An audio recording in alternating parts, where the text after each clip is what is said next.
today I am sharing the 14 brutally honest truths that every home service business owner must know. My name is Mike Andes. I'm the founder of Augusta Lawn Care. We have over 190 locations around the world. We did $54 million in revenue last year. We're ranked on the Landscape 100 top businesses. Number one, your business isn't profitable.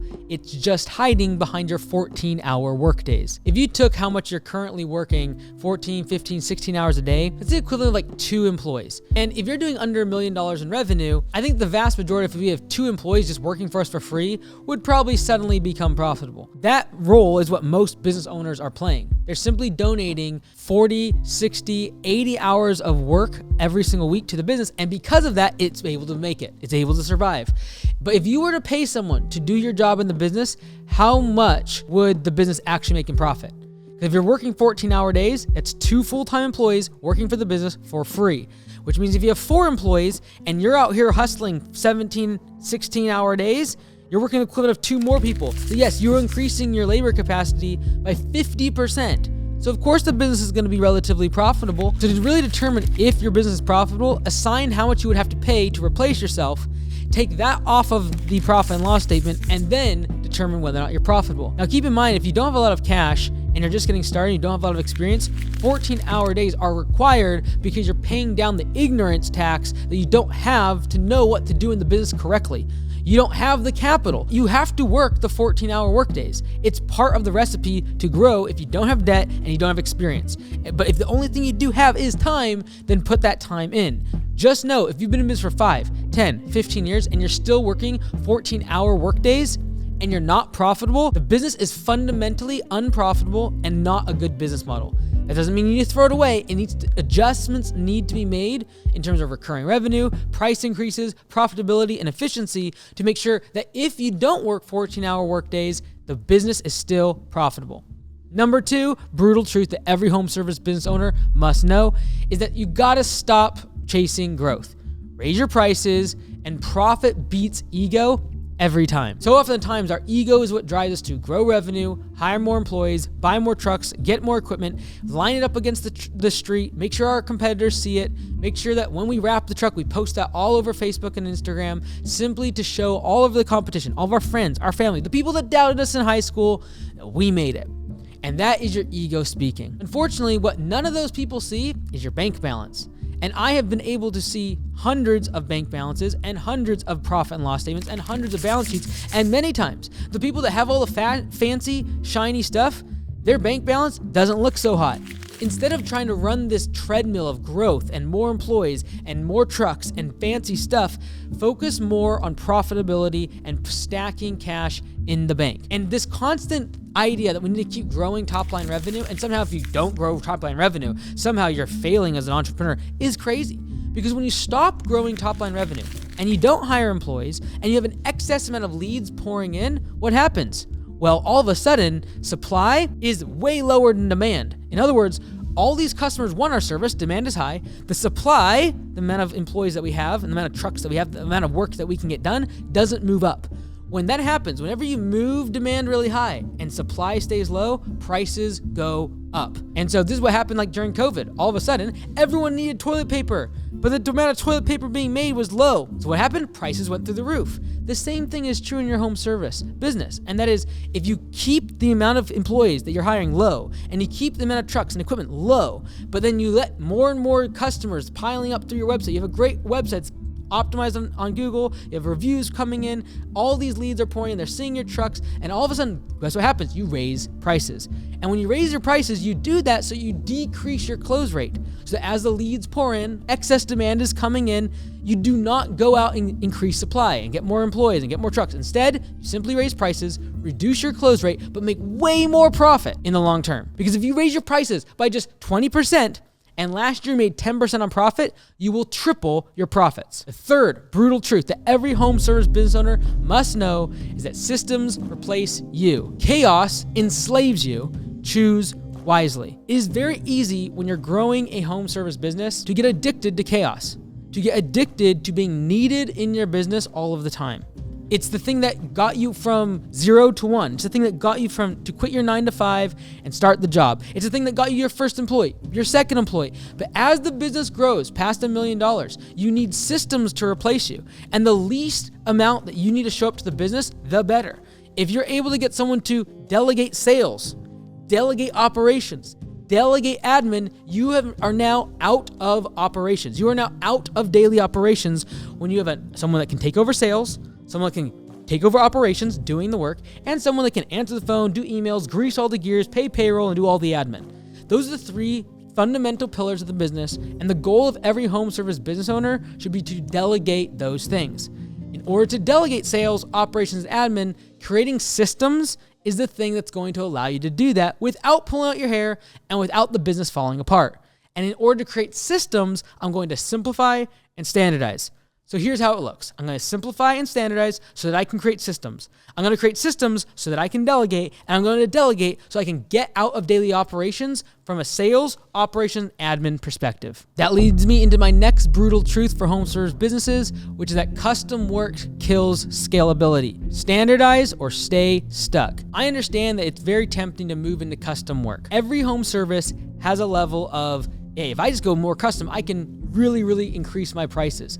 And the reason that is the case is because many times it requires a huge amount of skill, experience, and those are things that are very difficult to hire or delegate. It's required that you have certain certifications, 5 or 10 years of experience, and have so much understanding. It's very difficult to scale that.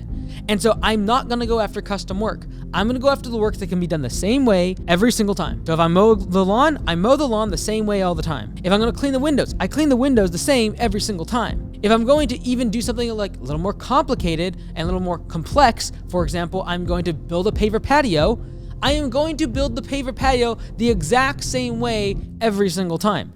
And I'm not going to have 1,000 variations with the different colors and patterns. I'm going to have 2 or 3 colors with 2 or 3 patterns because I know that custom work kills profits and kills scalability. And I don't want to be out there figuring out the design of my next paver patio because my crew can't figure it out.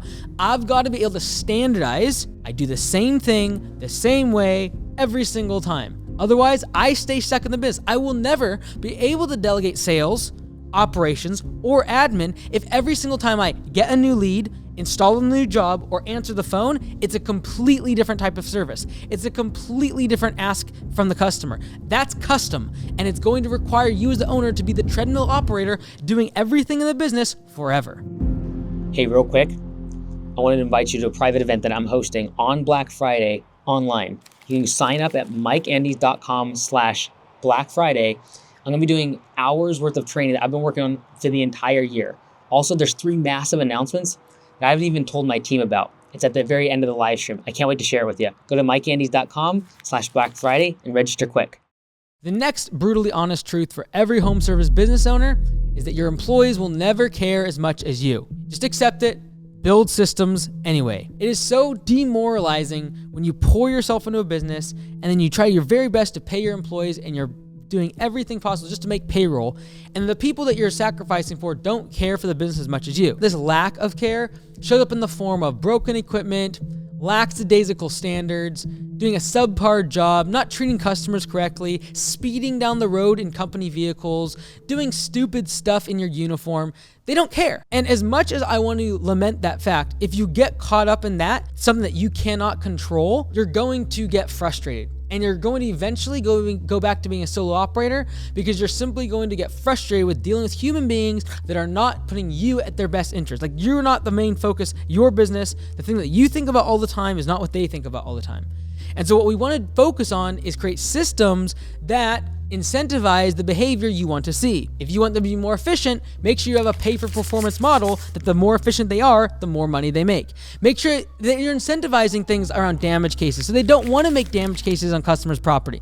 That if they make a mistake on a customer's property because of poor performance or poor quality, they're going back to the job site and they're making less money. By creating this kind of culture of accountability, you can at least get people to operate at 80 to 90% as good as you. I don't need them to be 100%. I do not expect that. And if you expect them to be as good as you at everything and care as much as you will be so frustrated as a business owner. And you'll be only more frustrated the more employees you have. The best plan doesn't win. The best execution does. I have met people that can whiteboard and put Excel spreadsheets and put incredible slideshows together of all the things that they need to change in the business. How they're gonna get customers for $10, how they're gonna scale to 10 million, and all of it is so good planning. But nothing will ever beat the person that can execute well. You might not do great at planning, you might not like spreadsheets, you might not like software and building out systems, but if you can execute on the thing that you put your mind to, you will outperform the person that is constantly in this mode of planning, and they're constantly trying to get everything just right. And paralysis by analysis sets in when you start thinking more about the planning than the execution.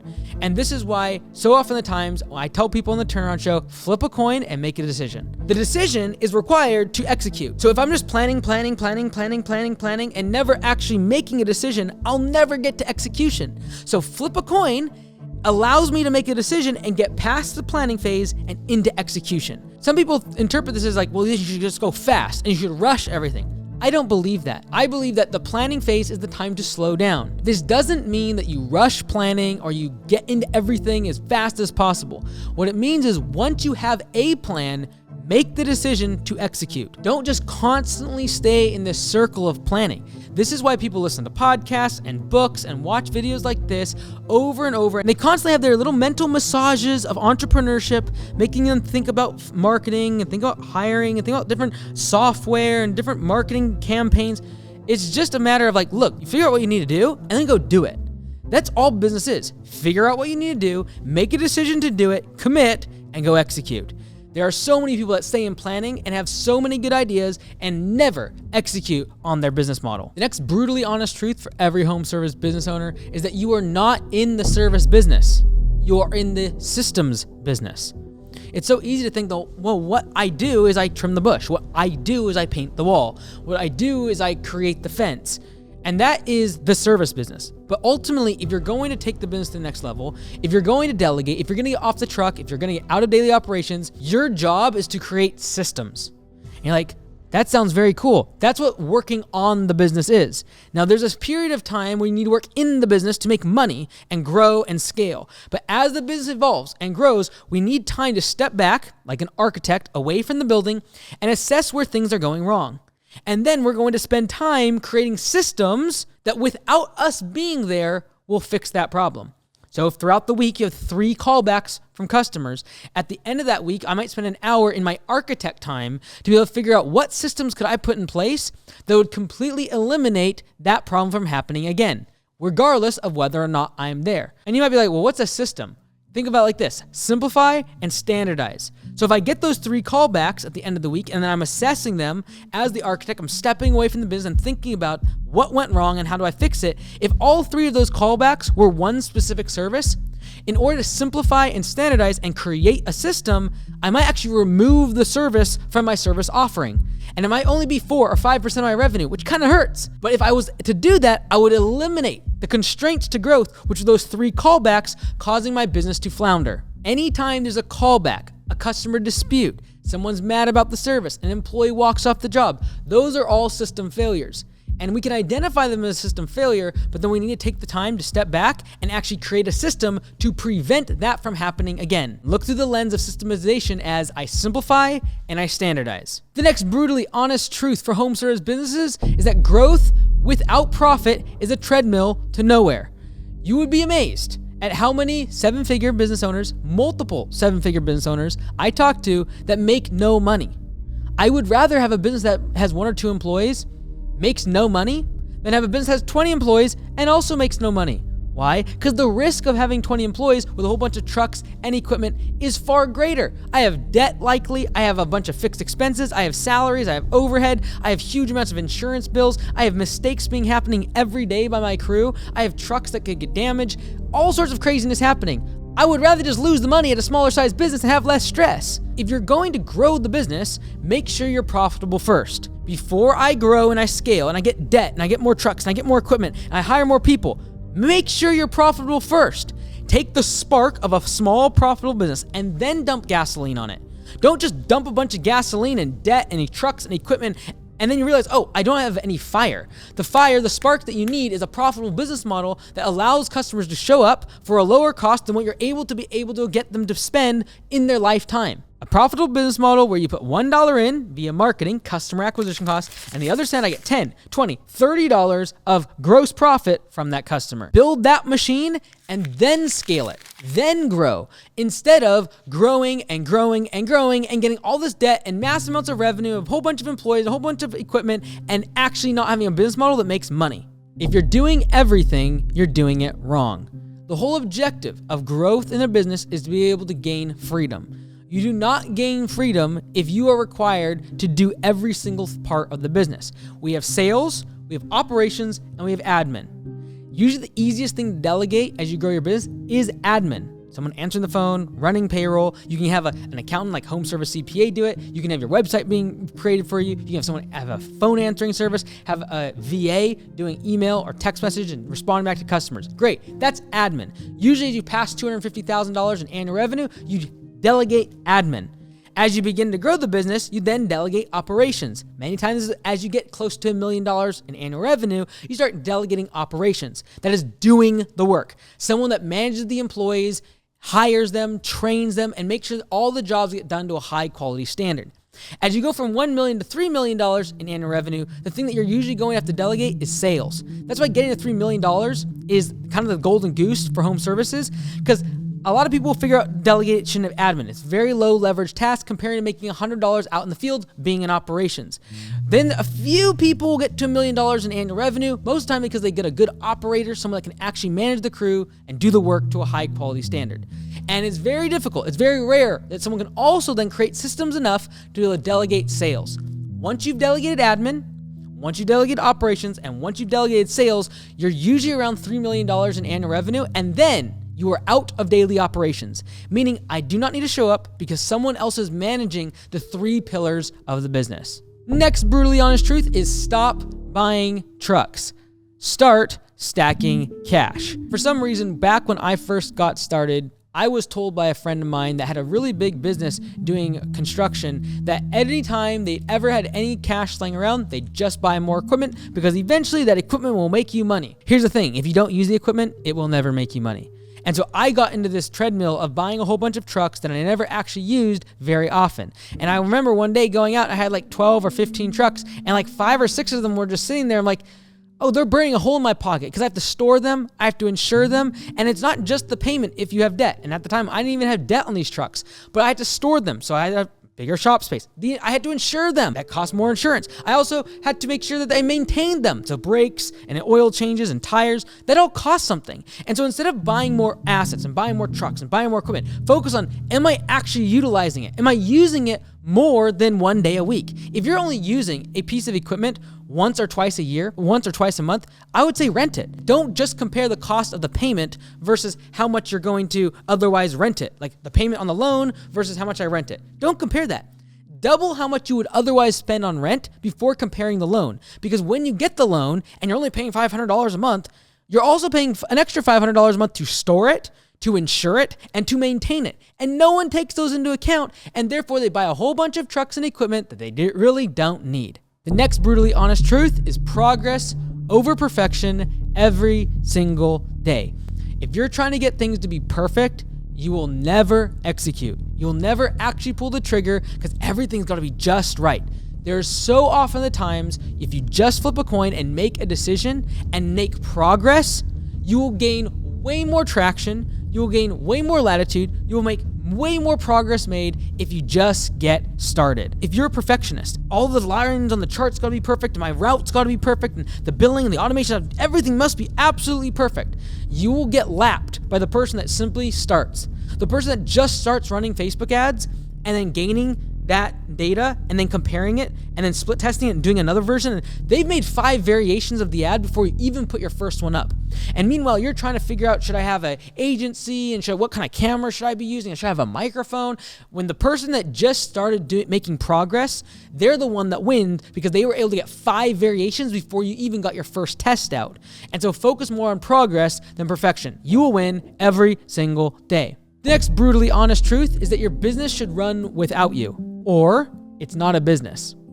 And so if you're required on every job site, if you're required for every big payment, if every time there's a negative review or a customer that gets mad, if it comes back to you, whether directly, like they're texting you, or indirectly, your admin person contacting your office manager coming to you, your project manager coming to you, your crew leader, your foreman coming. If it all comes back to you, you do not have a business. And I don't say that to be derogatory or push you down. It's simply a function of I've got to create more systems in order to be able to have this business run without me. The stress test of all stress tests is leave for a week. And all the problems that happen, I'm going to assess what they were, and then in my architect time, create systems to prevent those problems from happening again. If you can't build a business to leave, then you don't have a business. You have a job, and it's very difficult to sell a job. Your multiple, when you do an acquisition, is a lot of times dependent for small businesses on, can this business run without the business owner being here every day or every week? You don't need more leads. You need better systems. Everyone always thinks they need more leads. It is the answer that everyone believes is the truth. And I'm a big fan of getting a lot more leads, usually so that I get so overwhelmed with leads, I am forced to raise prices. But honestly, you could take the exact same number of leads that you currently have and just sell them twice as much stuff in the year and double your business. How? Upsells, cross-sells, making sure that during the off-season you have a service to sell, and getting creative with what that offer is going to be. How do I push demand from the fall into the winter? How do I pull demand from the spring back into the winter? These are the creative strategies that allow the most successful home service business owners to make more profit, because they're not on this constant treadmill of getting more leads. They take the leads that come in and they know how to upsell them, cross-sell them, get them into recurring services, get them into winter services. And all of a sudden, the customer that's only worth $500 per year to the first business is now worth $3,000 to the second business. Which one do you think is able to grow faster? Which one do you think is able to continue marketing? Which one do you think is able to afford better equipment, pay the best employees? It is the one that is able to upsell, cross-sell, and provide the most value to customers and get $3,000 per year, or 6 times as much as the first company that just sold one thing to the company. 6 times as much revenue as the first service business that only sold the one $500 product and failed to upsell and use automations and cross-sell and talk to the customer individually to get them to buy more things. You don't need more leads, you need better systems to upsell existing customers into more services and more products. The last and final honest, brutally honest truth that every home service business owner must know is that the off-season isn't the problem. Your lack of planning is. In other words, when it comes to home services, for the vast majority of us, off-seasons and seasonality is a feature. It is not a bug. You're like, there's something wrong with this industry. I don't make money for 3 months of the year. I lose money for 2 or 3 months of the year. All my crew leaves every off-season. You're right.